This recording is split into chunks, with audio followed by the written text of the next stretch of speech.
We'll start off with the peace mantra from Samaveda. Samaveda has two Upanishads, Chandogya and Talavakara. Both of them starts with the same peace mantra. The meaning of this one: may the all-pervading principle enter into me. May my talk, my vision, my breathing, my hearing, my limbs, all infused with energy. And with this infused with energy, elevated energy, may I approach a competent teacher and study at his feet regarding the all-pervading principles mentioned in the scriptures. When I am in the process of studying or even after studying, may I never be arrogant and denounce the presence of all-pervading principle. At the same time, may the all-pervading principle never forsake me. There should be a good bonding exist between us. With this, may all the virtues mentioned in the scriptures, may they come and repose in me. May all the virtues in the scripture mentioned in the scriptures come and repose in me. Is the meaning of this one. Repeat after me. Om Apyayantu. Om Apyayantu. Mamangani. Mamangani. Vakprana. Vakprana. Chakshushrotram. Chakshushrotram. Atho balam. Atho balam. Indriyani cha sarvani. Indriyani cha sarvani. Sarvam Brahmo Upanishadam. Sarvam Brahmo Upanishadam. Maham Brahma Nirakuriyam. Maham Brahma Nirakuriyam. Mama Brahma Nirakarot. Mama Brahma Nirakarot. Anirakaranam astu. Anirakaranam astu. Anirakaranam me astu. Anirakaranam me astu. Tadatmani nirate. Tadatmani nirate. Ya Upanishatsu. Ya Upanishatsu. Dharmaste. Dharmaste. Mayi santu. Mayi santu. Te mayi santu. Te mayi santu. Om Shanti Shanti Shanti. Om Shanti Shanti Shanti. Today is an auspicious day. Today is Vedavyasa Jayanti. Vedavyasa Jayanti. All teachers are indebted to Vedavyasa. Its knowledge has flown, it's passed on to this generation, and it will flow to next generation through Vedavyasa. Vedavyasa Uchishta, that whatever remnant of Vedavyasa, it is other teachers are taking that one. He compiled the 18 Puranas, is compiled by him. He compiled Vedas and classified the Vedas, and Upanishads also, it is from him. Mahabharata, he composed Mahabharata about 800 years before it happened. It happened in his mind. He conceptualized this one, Mahabharata. It has 100,000 shlokas. Mahabharata has 100,000 shlokas. It's the biggest of the scriptures, 100,000 shlokas. And he compiled in his mind about 700, 800 years before Mahabharata actually happened. It's a concept. From there, Bhagavad Gita and Vishnu Sahasranama, everything is attributed to Vedavyasa. Today, it's all the students of the higher knowledge. We had to seek his grace so that our sadhana goes in a right direction.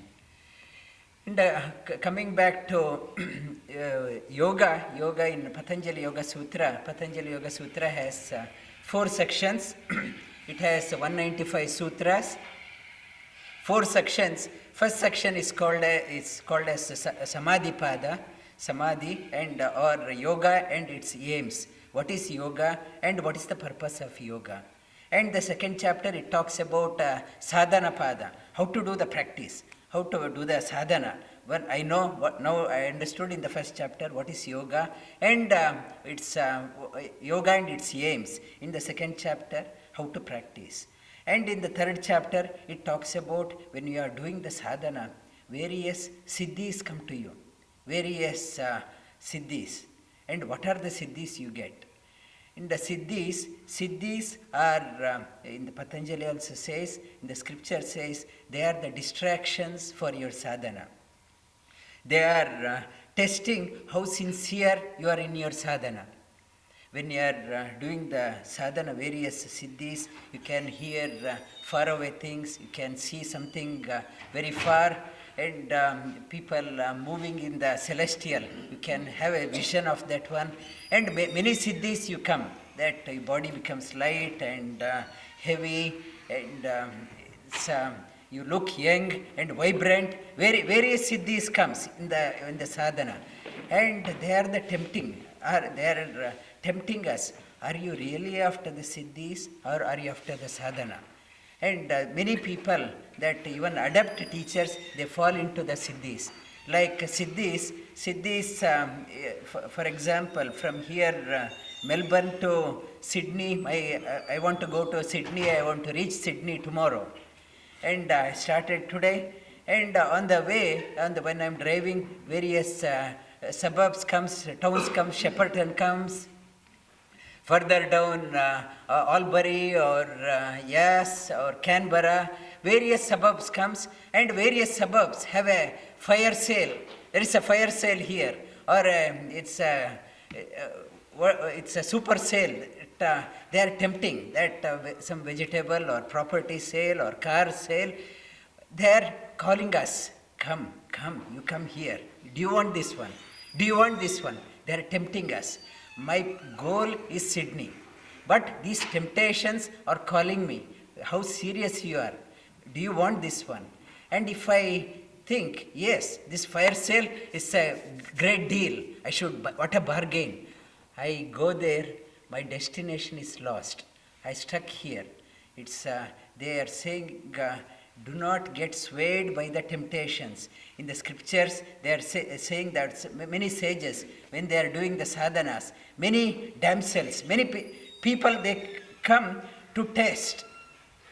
Many rishis also, they get swayed and gave up their sadhana, and it's they are the temptations given by the devas to test how sincere you are in your sadhana, whether are you really serious or you want some byproduct. And the siddhis, if you don't pay attention to the siddhis, if you continue the sadhana, the goal, it's a Kaivalya Pada, it's in the fourth chapter, it's the goal of our sadhana can be realized in the fourth chapter.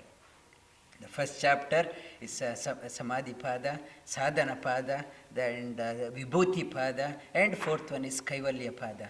In the first chapter, as I mentioned, the first sutra means the formula. Formula is it's like a condensed pill.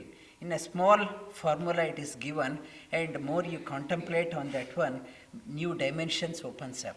195 sutras are there.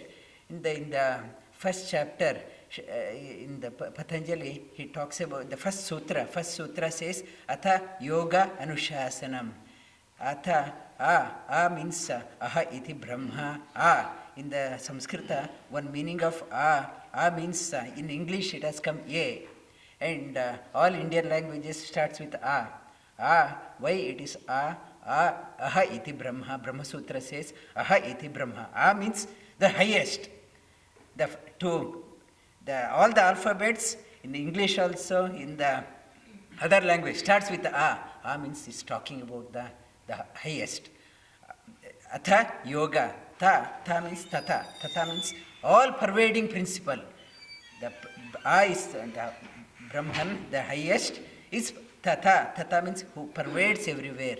To know him, yoga Anushasanam. We will do the yoga, we will Anushasanam. Shasana means Shasaka. Shasaka means one who imposes rules on others.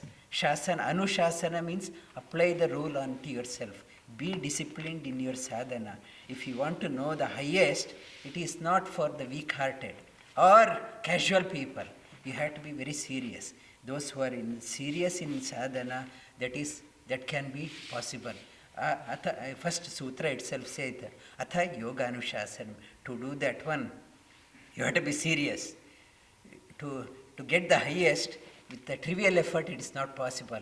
Big effort is required. Commitment is required. Winter, summer, hot days, weekends, no break. That's sadhana. That type of commitment is required to know the highest. Atha yoga Anushasanam. And the second chapter, second sutra talks about chitta vritti nirodha. Chitta vritti, mind is hopping from object to object. What I was doing 5 years back, I gave up that one. Now I have new pursuit. What I was doing last year, I gave up that one. I have a new pursuit. What I was doing in 10 years back, I gave up, I have new pursuit. In my life, I took up many pursuit and I gave up. I took up, I gave up. I took up, gave up. Life is coming to an end. If I look back, what I have done in my life, I lived this long. I took up many pursuit and dropped. I took up many pursuit, dropped. Nothing is, I completed nothing. And it may look good in my CV. I have done this one, I have done this one, I have done this one. My CV may be big, but no depth. Scripture says depth is more important than the width. You have to have a depth. Depth, it's a width is like swimming in the ocean. I swim across. I want to swim from this island to that island, maybe 10 kilometers. I swim, I drank nothing but a salt water. But those who courageous one, those who have the stamina, willpower, they dive deep into the ocean and pick up the pearls which are hidden deep within us. That to pick up the pearl, we have to go deep, not pick up one pursuit and give up. Not pick up and give up. One master came, he's very popular, I go with him. And after 1 year, another big master comes, I give up this one, I pick up. I pick up so many, I have accumulated 100 mantras. I collected 100 mantras from 100 teachers. So what is it is not the importance what mantra you have picked up, how depth you have gone. Realize in the scriptures, when you are reading the scriptures, it is not my contribution. I may remember all 700 shlokas in Bhagavad Gita, or I know all the Upanishads. That is not important. That is a mantra. It is only it's a lexicon meaning. It's not my contribution. To understand, I have to go deep, contemplate what it means, inner meaning, the spurana should happen. That spurana, when it happens, that person is called as a rishi. That person is called as a sage. That inner meaning should dawn in us. That is the sadhana, yoga says.